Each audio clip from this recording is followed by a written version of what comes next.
Okay, I'd like to welcome everyone here tonight on this 10th of February to our class on Joshua, the fourth chapter. And we'll begin with the blessing. Baruch atah Adonai Eloheinu melech haolam, asher kiddushanu b'mitzvotav v'tzivanu la'asok b'divrei Torah. Blessed are you, Lord our God, King of the universe, who sanctifies us with his commands and commands us to engross ourselves in words of Torah. Okay, the looking at our chart here, we're over here in the left-hand side, chapters 1 through 5. We're in chapter 4 here, called the Memorials, and then I've got our chart here that is just now going to be coming into play because we're going to be going from where this down here where it says Gilgal, and from there over toward Jericho. So, are there any questions from last week that you may have? Any comments or questions? Okay. Then let's go ahead with the reading and what happened to my. Okay, there we go.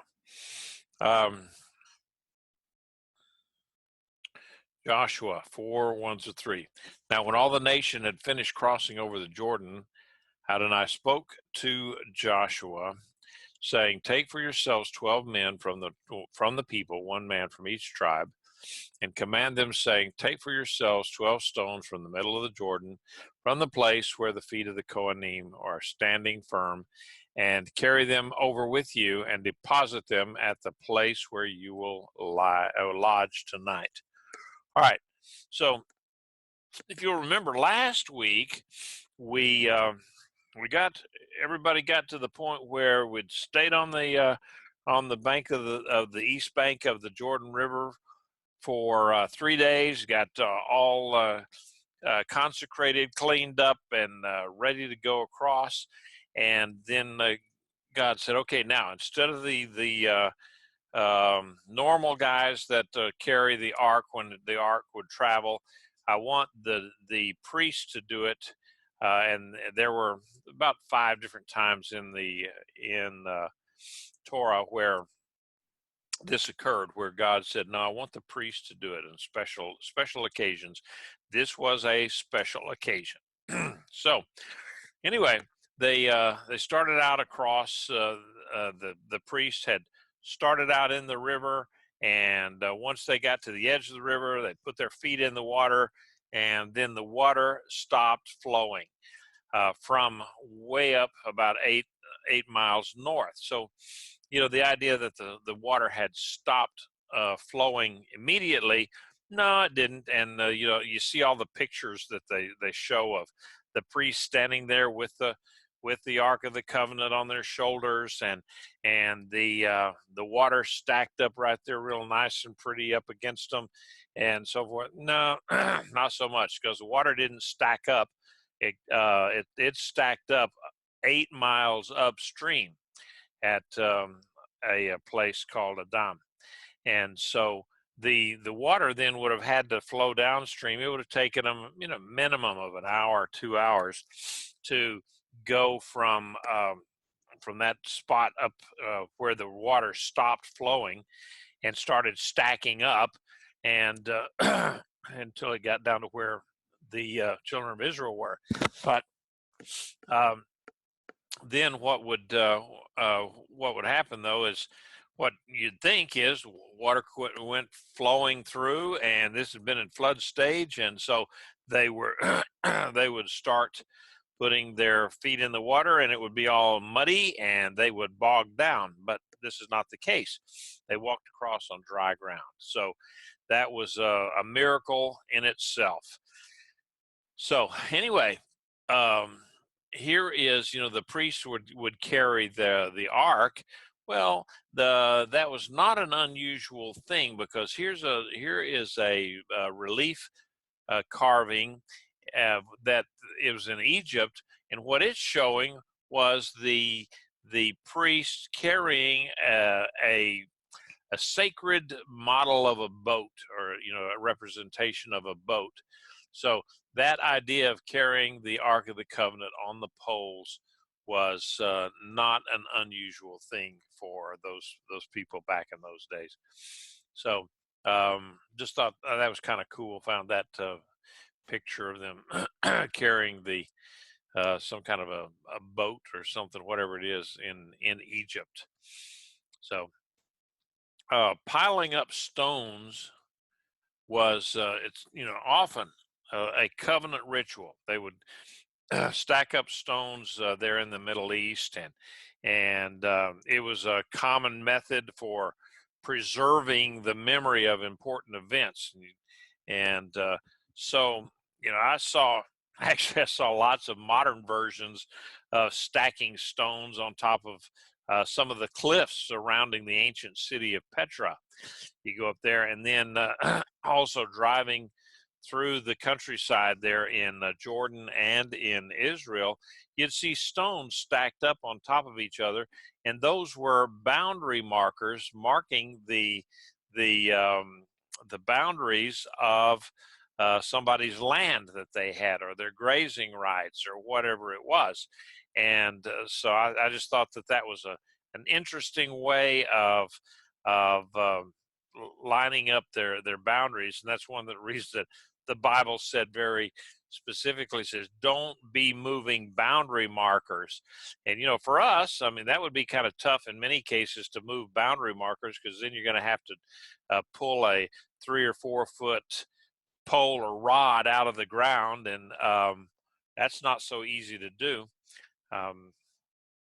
Because I can tell you that I was pulling a grounding rod out of 2 grounding rods out of the ground, where I'd driven them in for some electric fences, and I used my tractor to pull them up, the front end loader on my tractor. And they were so tough, and I was working the tractor so hard that it ended up bending the hydraulic rams on the tractor and on the front end loader.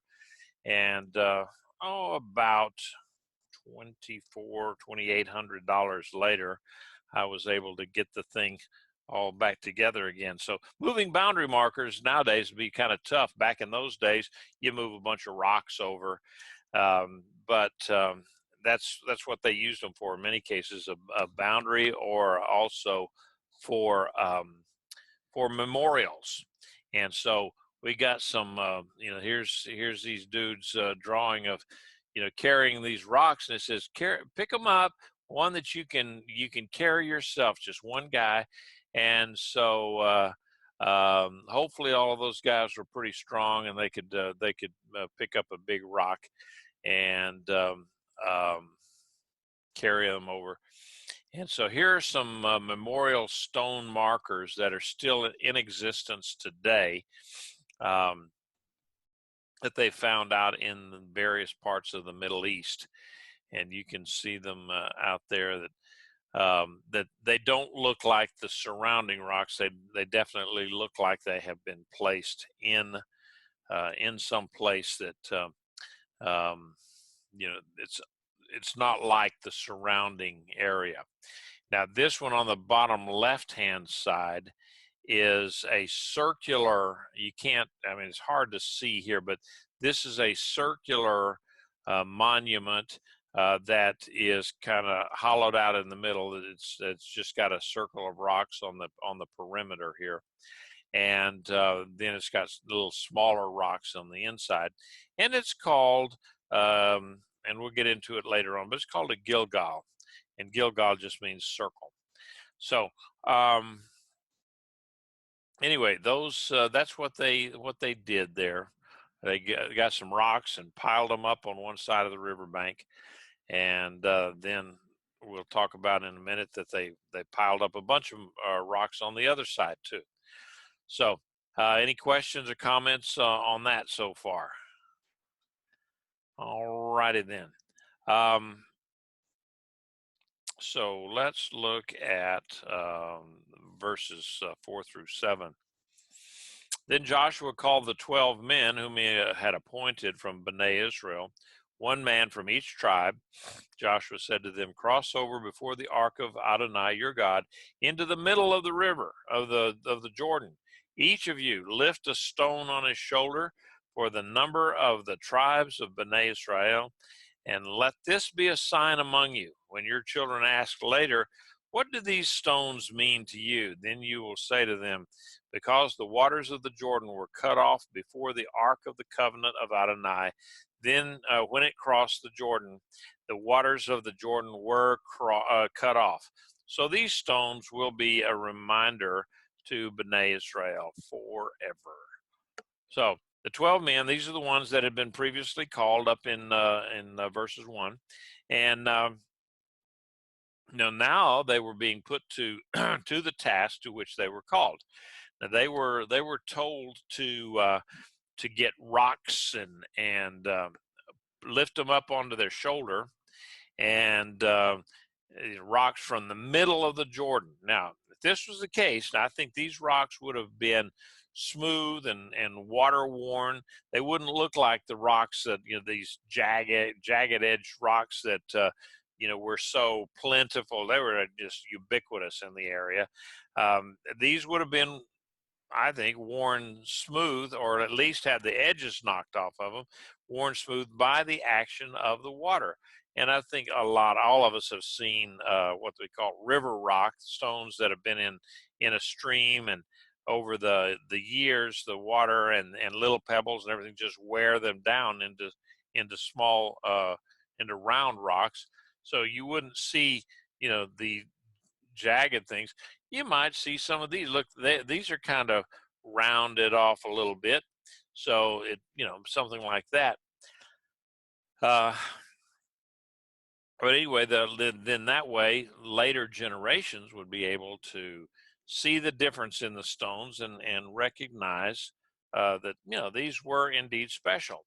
Now, the wording there that says "before the ark" points out the idea that it was God's presence that was the driving force in the Jordan being stopped and the ground drying up. That there could be no other explanation other than divine intervention. So the God was showing them, he says, no, this is me, guys. This is nothing nothing that you can explain away, because it is definitely me. Going ahead in Joshua 8 through 9. So Bnei Israel did so as Joshua commanded.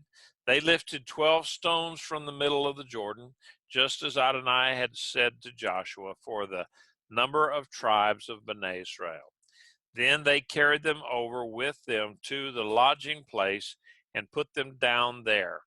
Joshua also set up stones in the middle of the Jordan at the point where the feet of the Kohanim carrying the Ark of the Covenant were standing.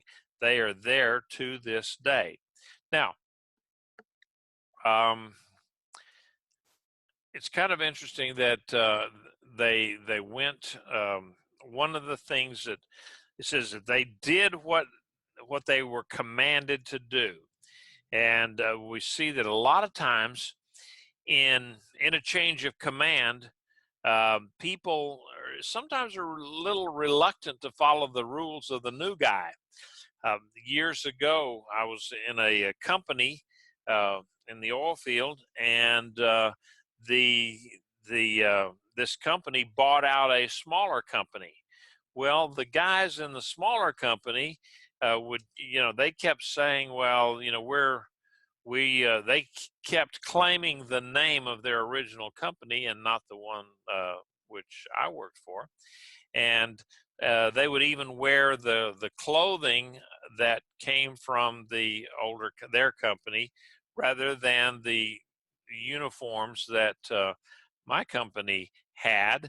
And to the point where after a year or two, out in the oil field, that it's kind of hard on the clothing. Well, their clothes were really ragtag and they looked terrible, but they didn't, they really didn't consider themselves part of this company that I was with. And so basically it took the CEO went out on a rig visit one time, and he just looked around and he saw all of these other, the clothing from the former company that they had bought out, and he just put the word out. He says, the next time I come out to one of these rigs and I see anyone wearing anything related to that other company, they will be fired on the spot, and um, no chance of reinstatement. And so that ended that. And but the children of Israel here, they weren't saying, well, I'm a Moses guy, and other people saying, no, well, I'm a Joshua guy, and then no, they didn't do that. When Joshua gave the commands, they all just stood up and said, okay, this is what we're going to do. And so uh, this whole scene here, it stresses the idea that they were obedient to what Hashem had commanded. They took up 12 stones from the riverbed, one for each of the tribes, and they carried them to the place where they lodged that night, meaning the west side of the Jordan River. Now, I don't know, it doesn't say anything about putting a name or carving the name of each tribe on the stones or anything like that. So, all right. So what did they do? Did they have a stone for all of the tribes, and did they leave out Levi so that they could have Manasseh and Ephraim, or did they just say, okay, this is all the 12 tribes, meaning Joseph as one of the tribes, and so forth? We don't know. It's probably not important, but notice that all of Israel, everybody was inclusive in this act of the 12 men. That the men did it as the representative of all of the tribes, and that it was all Israel that were doing it. Just because it was like 12 guys doing this, it basically represented all of Israel. So this, the plural you in Joshua 4:2, and now here in this.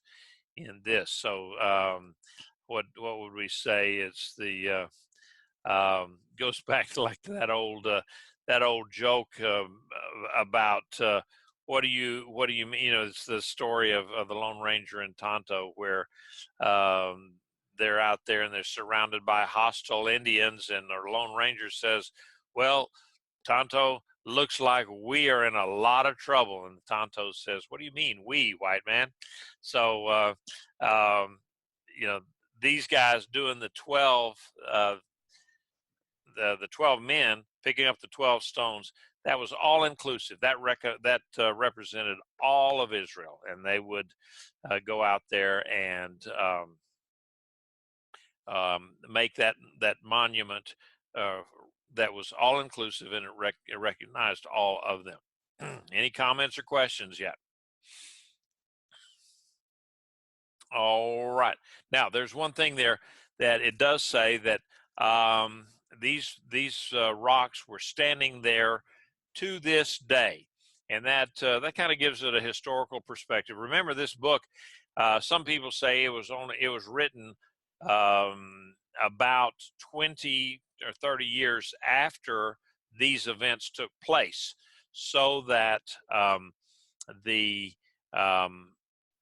we don't know who actually finished it out, because it did talk about Joshua's death, but it says to this day, then that would indicate that, okay, 20 or 30 years later, those rocks were still there.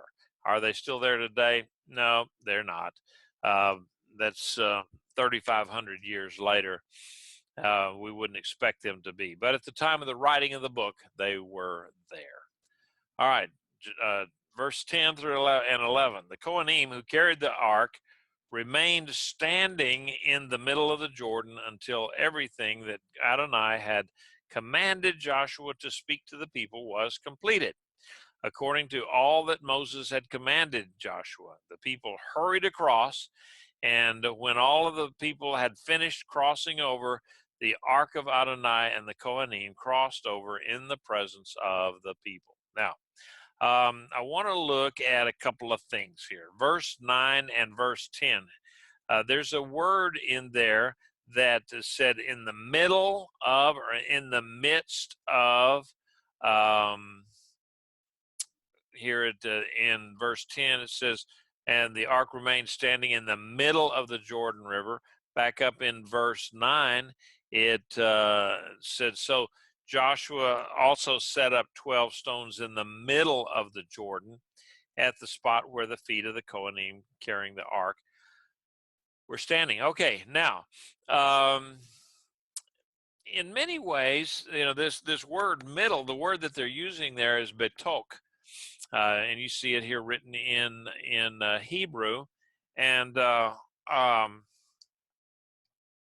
it can actually mean, when I looked it up in the dictionary, Modern Hebrew, their first definition of it was not middle but inside. So we could kind of look at this saying that, okay, rather than in the middle of the river, it was. Remember what they did was the priest walked into the river, and then they stood there on the banks of the river. It was at flood stage, so they may have only walked in about 2 or 3 feet into the river, and then it said they just stayed there, stood there. And it would have taken a couple of hours for the water. If it was stopped 8 miles up, it would have taken a couple of hours for it to go from flood stage down to a trickle. And so possibly then what we're talking about here is that this where it says inside the river, that it wasn't talking about right smack dab in the river at this point was 300 feet wide. They weren't talking about being right in the 150 foot mark, the 50-yard line. It could very well have meant that they were in the river, but it was on that east bank. And so to me, that makes a whole lot more sense, in that because if they're going to set up a memorial, and so that everybody could see it, then how would they set up a memorial of 12 stones right smack dab in the middle of the Jordan River, and then later on when they went across, the water's going to come back across there and it would cover it up. So I think it does make a little bit more sense to read this betok, meaning inside or in, and in the midst of doesn't necessarily mean, this word does not necessarily mean at the 50 yard line. Actually, we could say later on they talk about one of the tribes being in the midst of Judah. I think it was Gad or something, was in the midst of Judah. You'd think, okay, right in smack in the middle, totally encompassed by Judah, but no, it wasn't. It was actually on just one leading edge of Judah. So the word was used to mean just in. So that would, to me, that would make a whole lot more sense. So, and then that way you would have the memorial that was right there on the edge of where right on the edge of where the river was overflowing. And then once the river went back down to its normal banks, which was probably 11 months of the year, then you would have the memorial up there high and dry. Whereas if it was in the middle of the river, it would still be in the middle of the river and covered up by water. So to me, it just kind of makes more sense. And that's you see in the chat that Cynthia had already made that observation. And so that's good. Anybody else got any ideas on that or comments on that? Okay. Um, and that people have argued about that stuff all the time for a long time as to whether these things, what sense would it made. And then somebody said, well, maybe they put the one in the middle of the river in on top of a massive group of stones, and then it stuck out above the water and so on and so forth. But that's not what the Bible says. Okay, it said that they put it out there where the priests were standing in the midst of the river. And to me, in the midst or inside the river or in the river uh, makes a whole lot more sense rather than saying that they were at the 50-yard line. So anyway, but here again, I want to note the obedience of the people. There was no murmuring or complaining. And another thing, I thought that it says the people hurried across.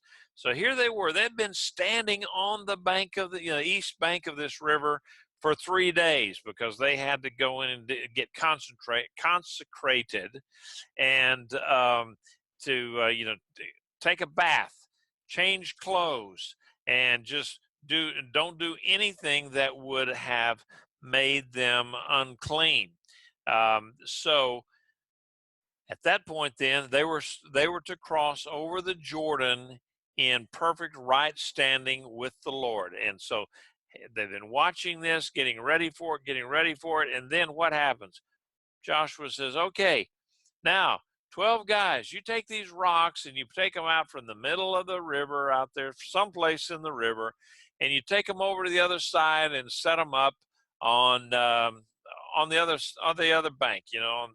Carry them over there 100 yards and set it on the in the end zone over there on the west side of the Jordan River.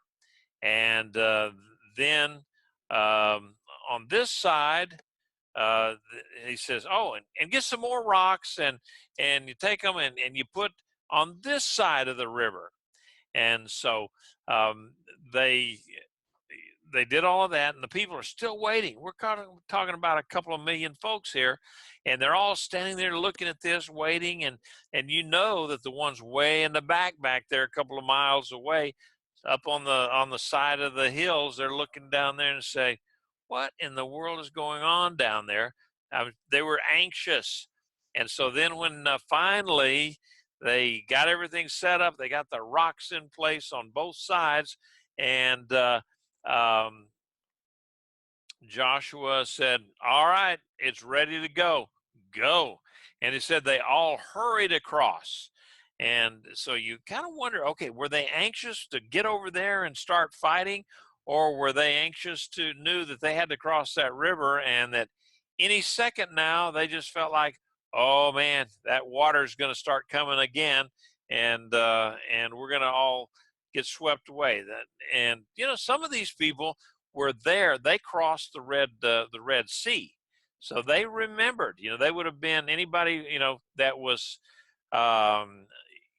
they could have been the ones that were 40, anywhere from 40 to 60 years old, somewhere in that time frame.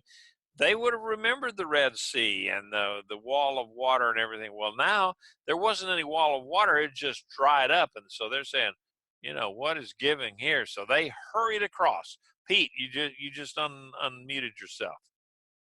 Yeah, you saved yourself. Good job. What was that? Oh, okay. You had to. I was expecting you to clarify that that not everybody got to cross the Red Sea and see the Jordan. There was everybody over 20 had to die. Yeah, that's it. Everybody over 20 did die, except for Joshua and Caleb.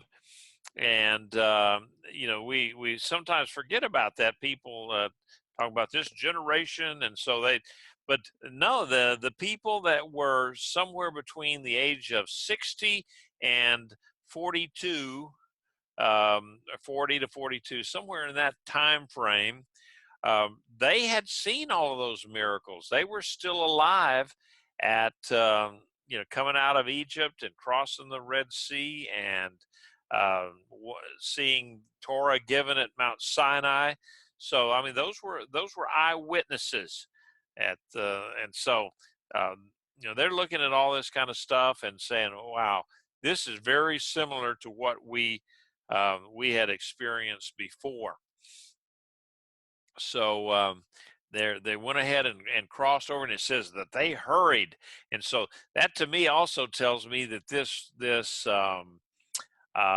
writing of Joshua, the book of Joshua, it was written by someone who was an eyewitness, because he looked out there. Where if you're a historian and you're just writing this stuff, you'd say, yeah, the people just went across the river. But no, this says they hurried and got across the river. So, going ahead, any other comments? Yeah, I just think it's also interesting to note that on kind of piggybacking off of what you and Pete were talking about, the generation, they just got done wandering in the wilderness for 40 years. They're probably tired of wandering in the wilderness for 40 years. They're ready to move into the land that they were promised. So I kind of add to that comment that you guys made. I Sure, mean, sure. the eagerness, I think, was there, as well as seeing the punishment that happened to their fathers because of their disobedience, and they didn't want to disobey God. They didn't want to go through another 40 years in the wilderness. Could very well be they didn't want to go through another bit of that. So, yeah, but for whatever reason, and it may have been, like the old the gold rush, or the sooner land rush. Boy, they wanted to get across. They wanted to get across and claim their piece of the pie. So anyhow, let's go ahead with verse 12. Rabbi? Yeah. Yeah, I think anybody who remembered the Red Sea and saw what happened to the Egyptians would recall that God let that water loose, and they Yeah. didn't want to be stragglers to get loose on. Good point. Yeah, I don't think anybody, if they'd seen that, that would have been indelible. They would never unsee it. That's for sure. All right, verse 12. Also the children of Reuben, the children of Gad, and the half tribe of Manasseh crossed over armed ahead of Bnei Israel, just as Moses had said to them. There were about 40,000 equipped for war, crossed over before Adonai for battle to the plains of Jericho. On that day, Adonai exalted Joshua in the eyes of all Israel. So they revered him just as they had revered Moses all the days of his life. Now, this 2.5 tribes. I keep getting behind here. The 2.5 tribes who stayed on the east side of the Jordan, they fulfilled their agreement with Moses and Joshua, and it says they fielded a force of 40,000 soldiers, ready and equipped for war. What happened to the other ones? Well, they stayed on the east side so that they could protect and hold the land that was allocated to their tribes, because otherwise you'd have just had women and children and old people. They would not be equipped to fight off any kind of enemy, and there would definitely have been a bunch of hyenas that were going after the sick and wounded and the elderly and so forth, just like and those were not four-legged hyenas. Okay, um, the people around that area would have taken advantage and tried to harm Israel in that way. And so wisely, they kept a force in play and said these guys crossed ahead of Bnei Israel. So the way that that's written, we don't know exactly if it was that they were at the forefront of moving, or if they, a lot of times when it says that they did something ahead of, it meant in the full view of and in the sight of. And so, probably in this case, that's what I think it would have meant, because whenever the children of Israel moved, they had a designated order of moving, they had an order of battle. They had everything was set up. God had said, okay, this is the first tribe that's going to go. Judah is going to go first of all the other tribes. And of course, then they had the other deals where the Levites went with the Ark of the Covenant and so on and so forth. But there was a designated place in the entire train for each one of the tribes. So I think what they're saying is, yeah, they didn't slip over in the middle of the night, these 40,000 soldiers. They went out there in full force in their place where the children of Israel, where Manasseh and Gad and Reuben wouldn't ordinarily have been. They took that place and went across. So, I mean, is that important? No, probably not. But they did live up to their obligation. And the war of conquest there in Israel lasted about 7 years. So they were over there fighting for 7 years. So, and they were equipped for war. They were ready to go. They didn't have to keep going back home and getting this or getting that or the other. It says they were ready for battle. Now, this event of crossing the river, it was a big deal. They got to cross the river, and then as we'll see later on, that as soon as the priest stepped across the river, all the way across, they marched that 100 yards across the river, and as soon as they crossed the goal line and into the end zone there, the water was let loose up there 8 miles up, or perhaps in anticipation of moving across the river, that God had already released the waters, so that when they stepped across, that water was already coming and it went whoosh, right behind them. And it was that would have been spectacular, really, to see it do like that, rather than the trickle that would just come up and up and up and up and up and finally back to flood stage. Because I've seen that before. It's interesting to watch, where out in canyons or hill country and stuff like that, where you have a big storm upstream, and you're down below on the lake on the Rio Frio, and they have big storm up in Lakey, and here we are down at Neal's at another place, several miles downriver, and the park rangers and all that kind of stuff said, okay, this water's going to start. Here it comes, and it's going to hit you at this time frame. And sure enough, we could watch the water just start rising. Right then, it rose up about 18 inches, and it was very swift. I mean, okay, flood. 18 inches is not a flood, but it was a lot of water, and it was just interesting to watch. But in this case, it would have been a lot of water, and we don't know how it happened, but we do know that going ahead, that this event showed the people, okay, Joshua has God's ear, and he's the chosen one. He's the one that God chose to be the leader, and he's going to bring us to victory in the promised land. And so I think it's probably a real good shot in the arm for Joshua too, that to go and look at that. All right, going ahead with verse 15. Then Adonai spoke to Joshua, saying, command the Kohanim who are carrying the ark of the testimony to come up from the Jordan. Joshua therefore commanded the Kohanim, saying, come up from the Jordan. And as soon as the Kohanim who were carrying the ark of the covenant of Adonai came up from the middle or the midst or wherever they were in the Jordan, and the soles of their feet of the Kohanim were drawn up to dry ground.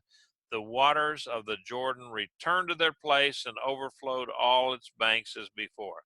So that says, as soon as they touched dry ground on they crossed the goal line there into the other side of Jordan, the water returned to its place. So it could very well have been one of those cases where, yep, here comes the water, and so they scurried on across, and so this. This is a repeat of verses before where it says to come all the way across, and so I think the repetition showed the obedience that was involved here. Notice that the Lord spoke to Joshua saying, "Command the Kohanim to come up from the Jordan." And so then Joshua turned around and he said, "All you Kohanim, come up from the Jordan." And it's it's kind of like on a ship. Now, many of you have never been on ships and so forth, but um, sometimes on ships that you repeat orders up a line of some, and especially doing underway replenishment or just up on the bridge, and you'll say the guy that's in charge of navigating the ship and making the ship go, he's said to have the con. He's got control. And so he'll tell the helmsman, right 10 degrees rudder. And then the helmsman hollers back at him, right 10 degrees rudder. And then the helmsman will say, the rudder is right 10 degrees. And so these commands are shouted back and forth so that they know that what's going on. And so I can just imagine that God tells Joshua, "Tell them to come on," and Joshua turns around, come on down, and here they cross the Jordan. And I don't know, I just thought that was kind of cool. Joshua didn't command the priests until God told him to command the priest, and especially if he's out there and he's looking, and here comes the water. It is coming down. It's coming fast. It's going to be here. And Joshua just stood there and waited. Finally, God said, "Okay, tell them to come across." And so then they went ahead and crossed over the river. And as soon as they touched the bank, the water returned to flood stage. So, any comments or questions? Just jump in there. All right. So, what? Oh, okay. I gave no time for comment or question, but uh,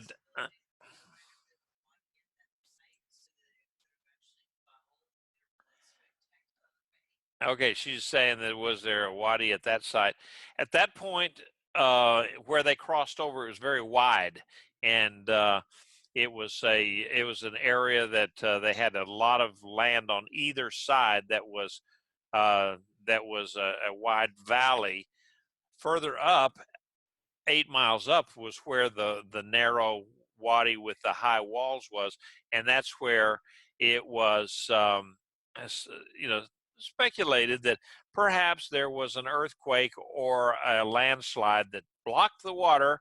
And okay, maybe that's what happened. Maybe God used a natural occurrence to stop the water, and maybe he just reached over there and stuck his finger in the Jordan River and said, "Okay, just stop right now for a while," and it just stacked up and stacked up. We don't know. It could either way. It was miraculous because it started immediately when the priests went into the water, and then it stopped immediately when they went out of the water. So it just showed God was in control of everything. So now, any comments? Okay, verse 19 and 20. Now the people came up from the Jordan on the 10th day of the first month and camped at Gilgal on the eastern border of Jericho. These 12 those 12 stones which they had taken out of the Jordan, Joshua set up in Gilgal. All right, now there is no place that we know of that we found anywhere over there called Gilgal. That was it was a term. Well, Gilgal actually just means circle.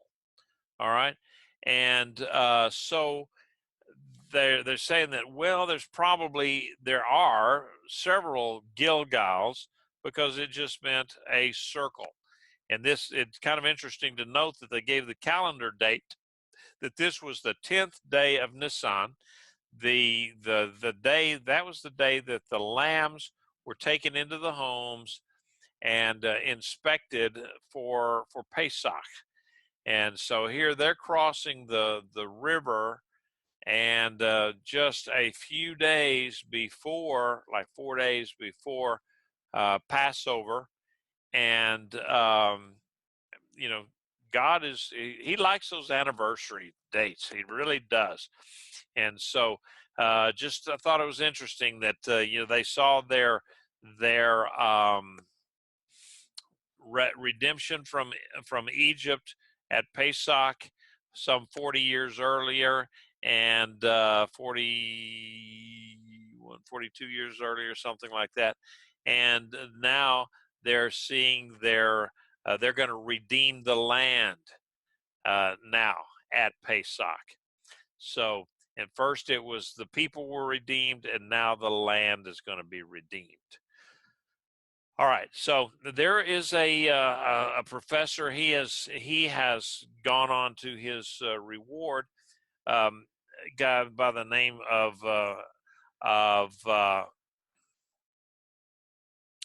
Adam Zertal. Okay, there's a question: was Passover celebrated over the 30 years, the 40 years that they were in the wilderness? No, Passover was not celebrated during that time frame.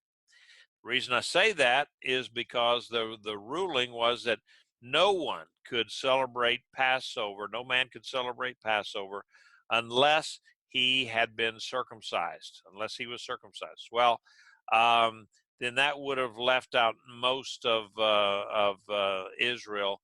So the Passover had not been done during the time in the wilderness, because they didn't do any kind of circumcision during the time in the wilderness. The circumcision was basically suspended until such time as they got over into the land. So there was no, if no circumcision, then that means no Pesach celebration. That's the way I look at it, and I would welcome anyone if you have a different view on that, or can show a different view on that. Feel free, because that's just the way I think it happened. All right, but I don't remember anything in the Bible that says, okay, and for the 40 years we didn't do Passover. So I can't find it off the top of my head. So anyway, this professor, Adam Zertal, he's from the University of Haifa. He was a very distinguished archaeologist, and he focused on the early periods, this time frame of Israel. The wanderings in the wilderness, and also the conquest. That was his concentration. Now, and he discovered the site of an altar up on Mount Ebal that he attributes to Joshua, and he's got lots of other discoveries, and he published it in a book called A Nation Born, The Altar on Mount Ebal, and the Origins of Israel. Now, I'm going to see if I can find that book, because that sounds like it would be very interesting. So in this book, he described the notion of the Gilgal, a word that it appears like 38 times in the Bible.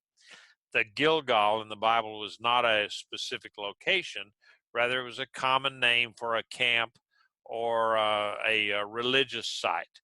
Now, the Gilgal appears in several sites in the Holy Land, and the site where the Israelites first camped after crossing the Jordan on the 10th day of the first month and encamped in Gilgal. That was the eastern border of Jericho.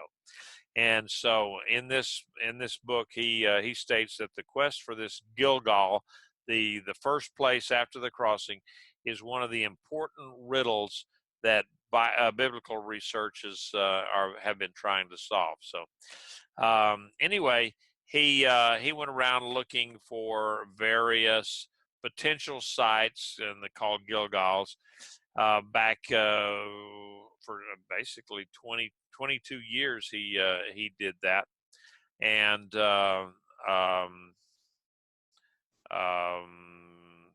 let's see, no, it's not 22.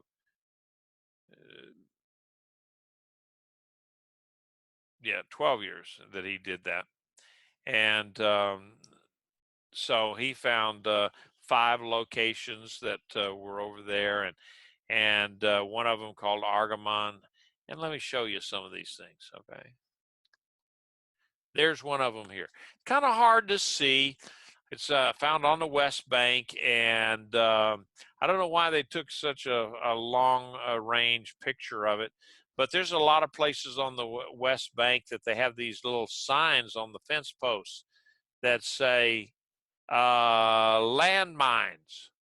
So it would take a most intrepid archaeologist to trudge out across someplace and just to look at this circle of rocks out there in the middle of nowhere. So that's one structure. And here's another that was found in the West Bank area. Now this is a lot larger. This deal here, these looks like a couple of circles, but it also kind of looks like a shoe print or a sandal print. And then here's another Gilgal in the Jordan Valley. And so these, again, looked very, very interesting. And so this site that's near Argamon, it dated back to the 12th and 13th century BC. And that's about the time when the Israelites were conquering Israel. And so these sites were actually in use for 300 to 400 years, and they were no longer used after about the 9th century. And so they kind of look like the common view of them, they all looked like they were a human right footprint or sandal print or whatever. And so who knows, it could be attributed to the biblical verses, that talks about using the foot as a symbol of ownership, and that where, Deuteronomy 11:24 says that every place whereon the soles of your feet shall tread shall be yours, from the wilderness and Lebanon, from the river of the Euphrates, even unto the uttermost sea shall your coast be. And so, these were, pretty large communal gatherings. There were 3 sites that they found. Of the 5 sites, 3 sites were about 3.7 acres, and then 2 of the sites were about almost 2 acres. So they varied from 2 to 4 acres in size. So, and they were called Gilgals. So going ahead, and we'll finish up here. Okay, comment here. I don't see it in the chat. It didn't show up in the chat. Okay. From the early 20th century, illiterate Jews immigrating to the United States would sign papers with a circle as opposed to the more common X, the latter being associated by Jews with the Christian cross. This is the dominant etymological theory, but there are others. This is the word This is where the word kike comes from.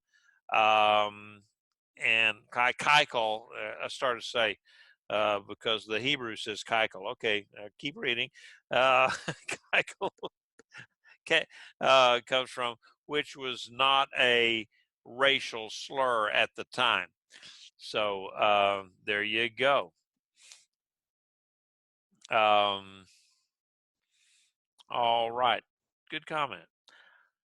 All right, then finally, then he said to Bnei Israel, saying, when your children ask their fathers in time to come, saying, what are these stones? Then you will inform your children, saying, Israel crossed this Jordan on dry ground.